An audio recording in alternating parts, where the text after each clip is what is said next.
The shelter sirens were screaming, and the cage looked like it was losing. One dog was hitting the bars so hard, the metal was starting to split. Staff yelled the same solution every time it lunged. Put it down before it kills someone.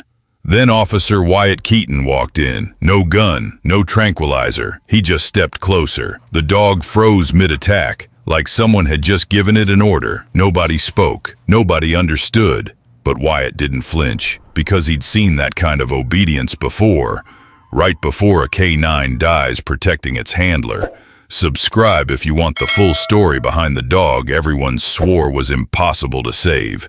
Rain clung to the windows like old fingerprints, blurring the world outside into shapes that refused to explain themselves. Inside, metal rang like a hammer on cold iron. The rescue center was small enough for the smell of disinfectant to cling to every surface, yet wide enough for echoes to wander without purpose. In the far corridor, a young German shepherd slammed his body against a steel door, as if the world depended on it. Bishop, 4 years old, gray-white fur, marked with darker streaks, seemed to throw every memory he had into those impacts. He didn't bark. He didn't whine. He fought the air and the metal with the desperation of something that had already learned not to trust the world. The man guarding the hallway held his arms stiff, as though bracing himself for another strike. Derek Nolan, 33, broad-shouldered, wearing a brown animal control jacket, had a scar on his arm that any stranger would mistake for a memory. His voice was direct and without mercy, deepened by sleeplessness rather than authority. He's not adoptable. He's a danger. We should have put him down yesterday. Derek didn't raise his voice. He didn't need to. His certainty had the quiet weight of someone who had already paid for a mistake once. A door opened, letting in chilled air with the smell of wet asphalt. Wyatt Keaton stepped inside slowly, as if entering a church. 43, lean and straight-backed. Dressed in a Navy tactical K9 jacket and black boots worn thin at the creases, he carried only a radio and flashlight. No gun. The belt without a weapon told a story the room took a moment to read. Wyatt's voice sounded like a man who had learned to speak only when necessary. Animal theft case brought me here. I want to look at him before you do anything final. He walked toward Bishop, not too close, not too fast. His shoes barely scraped the floor. Bishop froze mid-impact, muscles shaking with leftover force. The dog stared, but didn't slam again. The silence did not feel calm. It felt like a man standing on a thin branch above a frozen river, afraid to breathe. Wyatt didn't speak a command. He just remained there, steady and unarmed. Years ago, he had stood like that for another dog. A memory that now tightened like a knot in his chest. He saw something familiar in Bishop's trembling posture, something too well trained to be random, too controlled to be fear alone. It was the stillness of an animal waiting for permission to survive. Rain tapped the window again, softer this time, as if it too were waiting. Wyatt let the quiet settle around them like a promise no one had voiced. He didn't reach out. He didn't insist on trust. He only stood, patient, as though honoring a soldier at the end of a long war. And Bishop, exhausted, lowered his head, not in obedience, but as if his fight had finally met someone willing to share it. A muted afternoon light seeped through thin clouds, turning the rescue center windows the color of stale milk. The air felt still enough to hear a heartbeat. Wyatt stepped back toward Bishop's kennel, not as someone approaching danger, but as a man returning to a memory. He kept his posture steady, shoulders relaxed, his gaze turned slightly away. He did not look into Bishop's eyes, did not show dominance or fear. It was the quiet posture of someone who understood that trust could not be forced into existence. Bishop watched him through the bars, muscles fevered under gray and black fur. The young German shepherd did not growl.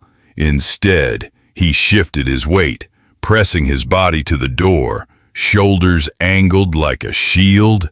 Wyatt moved to the side, slow and careful. Bishop moved with him, cutting off the space behind him, guarding the blind spot no one had asked him to. A story stirred inside Wyatt, not in words, but in the way his lungs tightened. Bear had done the same. 2 years earlier, under sirens, smoke, and shattered concrete, Bear had stepped between Wyatt and a blast of flying debris, that split-second instinct stretching into a lifetime memory. He could still feel the heat, the roar, the shock of a body slamming into him before pain took the world away. Wyatt swallowed. He could almost smell burned fabric again. He remembered Bear's weight, the way the dog stayed with him until everything went dark, not because it was trained to, but because it had chosen to protect the one who had trusted it. Now, Bishop stood ready without command, like a soldier expecting danger. Derek hovered nearby, fists clenched against his jacket pockets.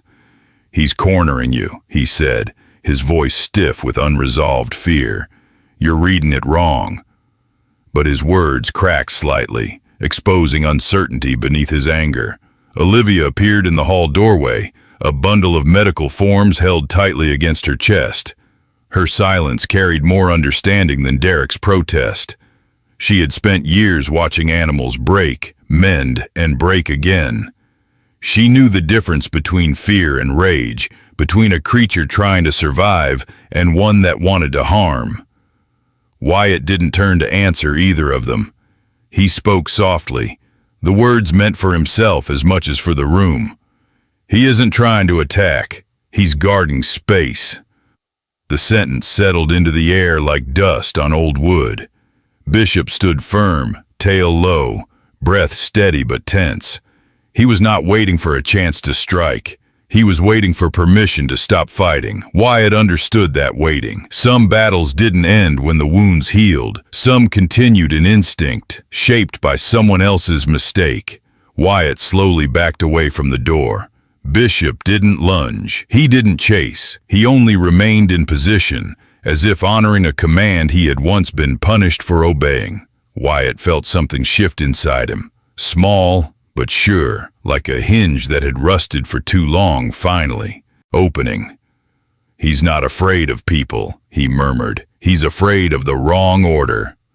The room held its breath, as if even the rain outside paused long enough to listen.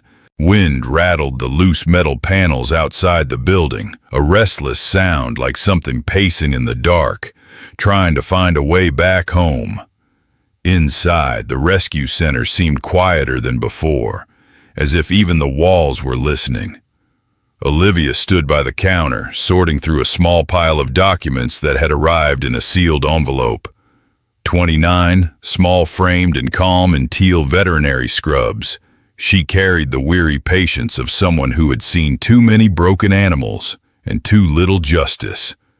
Her hand shook slightly as she held the papers, not from fear, but from the weight of what they revealed. She cleared her throat and read aloud, her voice steady, though her eyes felt heavy. The words spoke of a private K-9 facility.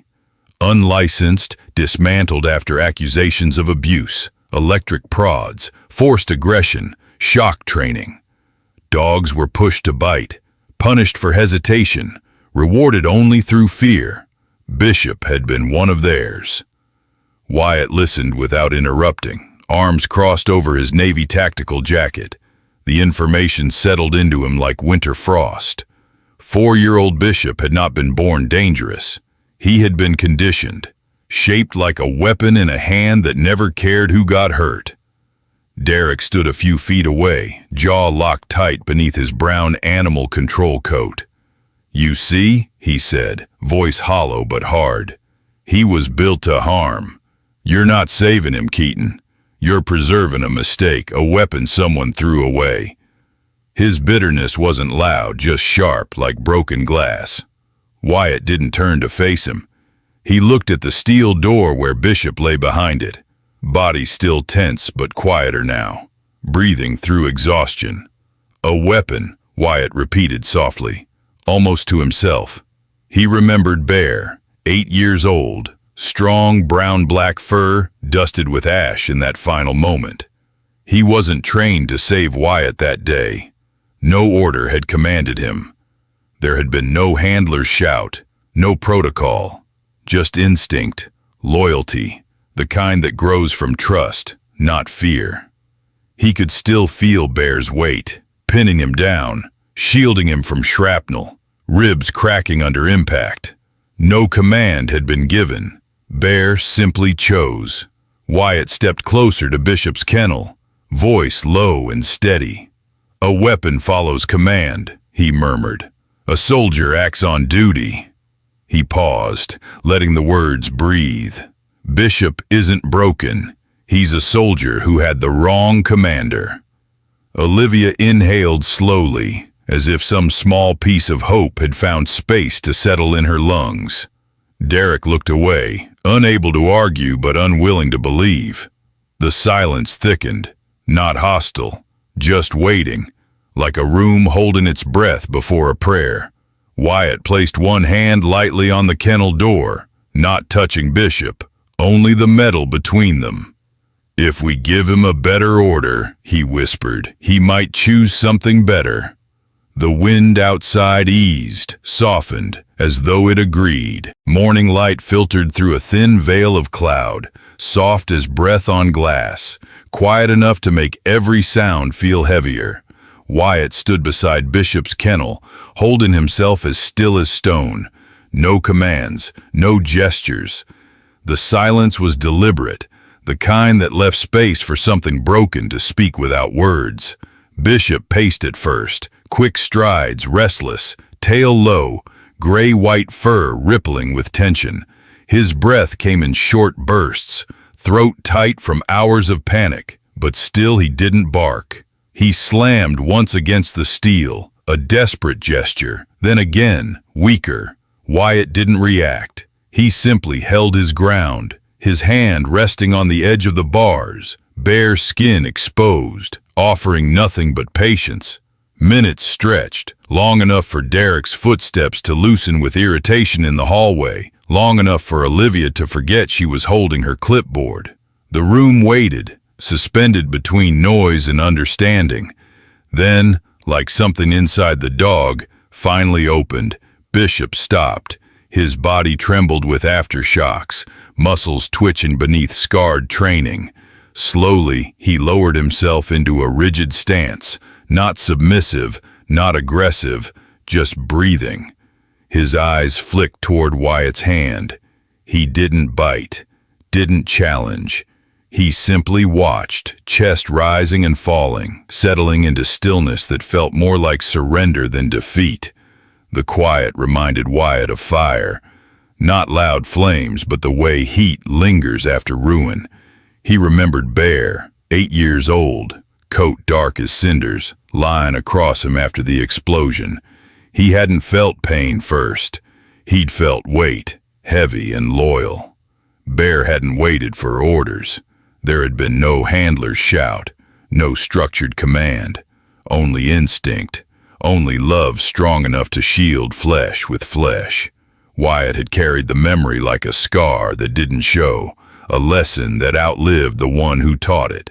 Bishop shifted slightly, head tilted, as if searching for something familiar in the stillness.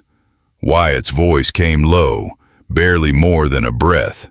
"You don't want to bite me," he whispered. "You're afraid of doing the wrong thing." Olivia's voice broke the quiet, soft but shaken. "He doesn't want to make a mistake anymore." She wasn't talking just about the dog. She was talking about anyone ever punished for trying their best in the wrong hands. Wyatt nodded, a slow acknowledgement of a truth that belonged to more than animals. And he murmured, voice hoarse with memory rather than grief, "Once he trusts, he'll protect with everything he has. I've known a dog like that."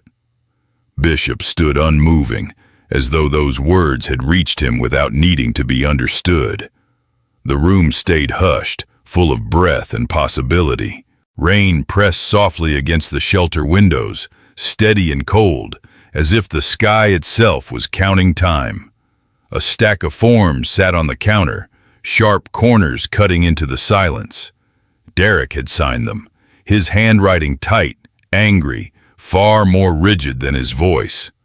At 38, with a stubbled jaw and shoulders knotted beneath a brown animal control coat, he looked less like a man doing his job and more like someone exhausted from being afraid. The request was official now. Euthanize Bishop, unless the dog could prove, within 7 days, that he could be controlled. A muzzle test, a leash test, nothing more complicated than restraint, yet heavy enough to feel like judgment.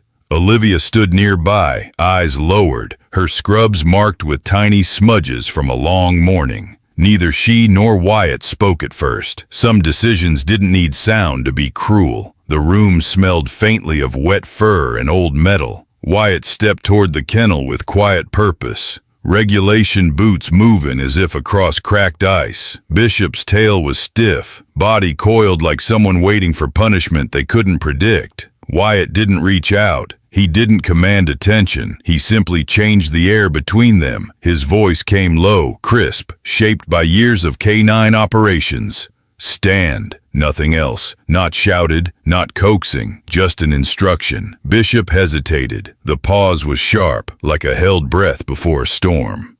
Then, slowly, he rose. Not to lunge, not to defend, but to obey. It wasn't perfect. Bishop's frame shook. His stance lacked confidence, like a soldier remembering a drill after too many beatings. But he stood. He did not growl. He did not retreat. He simply stood, exactly as the command required. Wyatt nodded, not proudly but gratefully, as though acknowledging effort instead of victory. Derek's expression faltered. Something uncertain crossed his face, anger mixing with doubt. Or perhaps something older, like disappointment in things he once believed about the world. "It's luck," he muttered, though his voice lacked conviction. Wyatt turned toward him, his expression steady, worn by truth rather than stubbornness. "There's no mad animal that follows a canine command," he said softly. He didn't raise his voice. Truth didn't need volume. Derek met his gaze, then looked away, as if realizing that fear makes people see monsters where there are none. Bishop exhaled hard. Not a growl, but a release. A breath that belonged to a creature trying to start over. Wyatt didn't touch the kennel door. He let the moment stand, like a small promise carved into time. 7 days. And a life hanging inside them. A storm rolled over the hills, low and heavy, dragging thunder through the sky like something remembering how to roar. The first crack of sound hit the roof of the shelter, deep and sudden, shaking the building the way a blast shakes bone. Bishop reacted before anyone breathed, body flung against the kennel door with a terror that came not from instinct, but memory. The second thunderclap split the silence wide open. Bishop's strength surged, not wild but desperate, and the latch, weakened by years of wear, snapped loose. Metal clanged, fur flashed, the dog bolted into the breaking storm. Rain slammed the windows, and somewhere behind them, Olivia gasped. Derek reached for the weapon holstered beneath his brown coat, his voice raw and shaken. "He's loose. That's on you, Keaton." Derek didn't wait for an answer. He ran out into the rain, gun gripped like certainty in a world that terrified him. He wasn't a cruel man, just someone who'd seen too many tragedies to believe in second chances. His boots splashed mud, heavy steps vanishing into trees. Wyatt followed without weapon, without hesitation. The rain soaked into his navy jacket, flattening fabric against skin, weighty like regret. His breath came steady, trained from years under pressure, but his heart pounded with an old ache. Thunder cracked again, and somewhere farther ahead, a dog barked, a sound broken in two, half panic, half plea. Lightning lit the woods in shards of white. Wyatt caught a glimpse. Bishop wasn't fleeing. He wasn't hiding. He was pacing a trail beside him, not ahead, not behind, parallel. fur slicked dark under rain, muscles quivering, eyes sharp, only long enough to check Wyatt's direction. The dog wasn't running away. He was tracking safety, searching for someone who could show him where it was.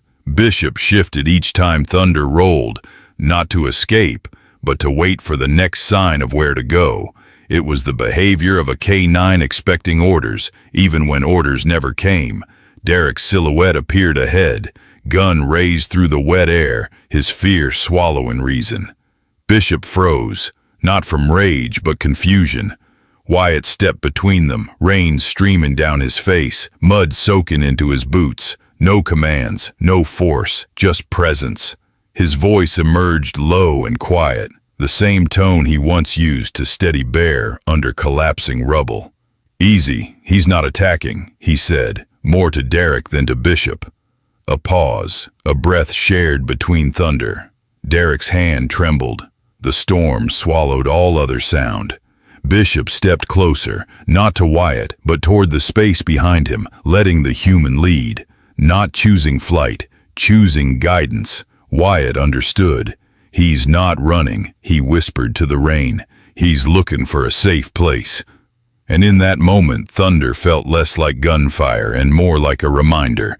Fear only kills when someone gives it permission. The rain eased into a tired drizzle, as though the storm had worn itself out and left only breath behind. Mud clung to Wyatt's boots as he moved through the forest, each step careful on soaked ground. The trees thinned just enough to reveal a dark pit, barely wider than a doorway. Bishop's cry came from inside, not a bark, not a growl, but something raw, like pain muffled by fear. Wyatt leaned over the edge and saw him tangled in rusted hooks, a forgotten hunting trap carved deep into the earth. Bishop's hind leg was caught between metal teeth, his gray-white fur slicked red beneath the rainwater. The dog trembled, chest heaving, lost to instinct and agony. His ears flattened, his lips curled, a warning meant to defend, not to attack.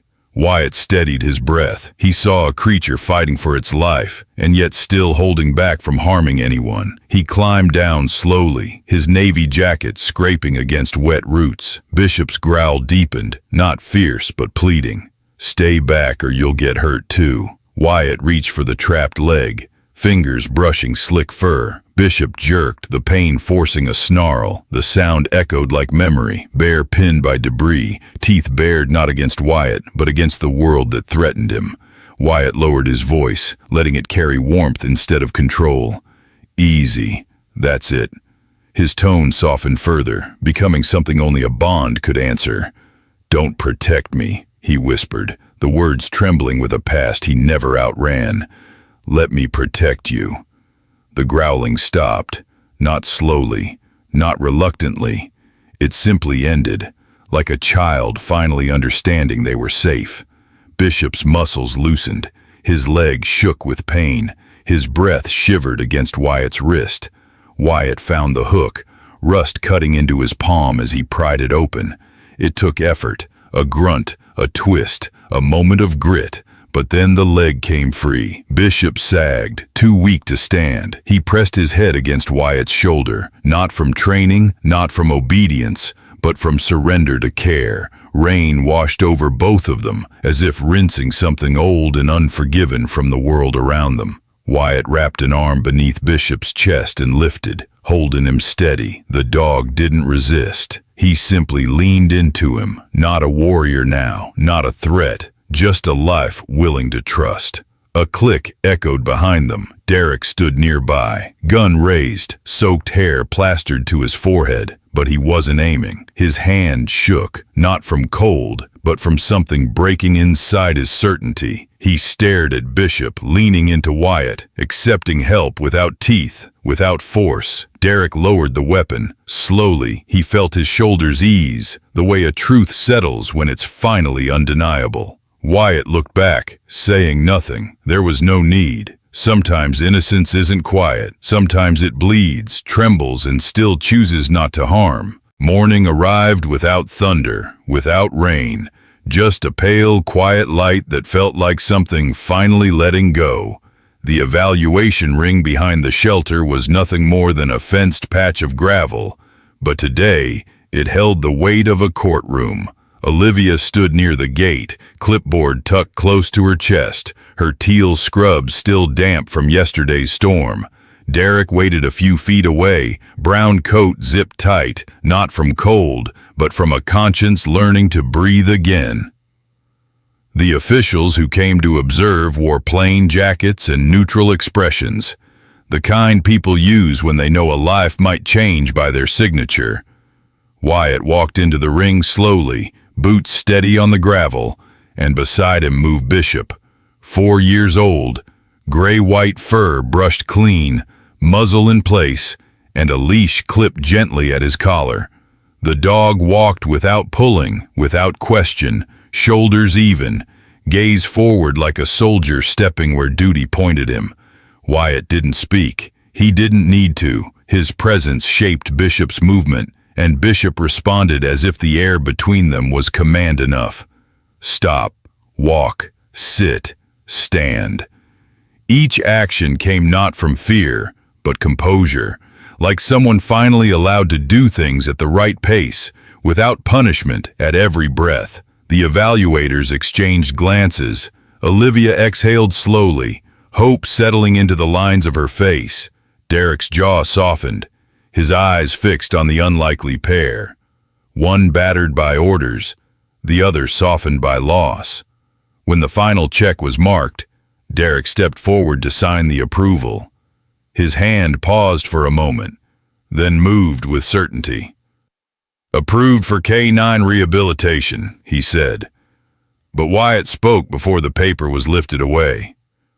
He won't be transferred, Wyatt said quietly. Not to another facility, not as equipment. Soldiers don't get thrown away when their commander fails.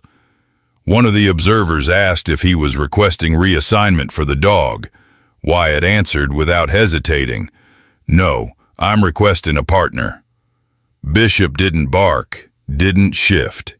He simply stood a little closer, as if he had known this ending long before the humans did.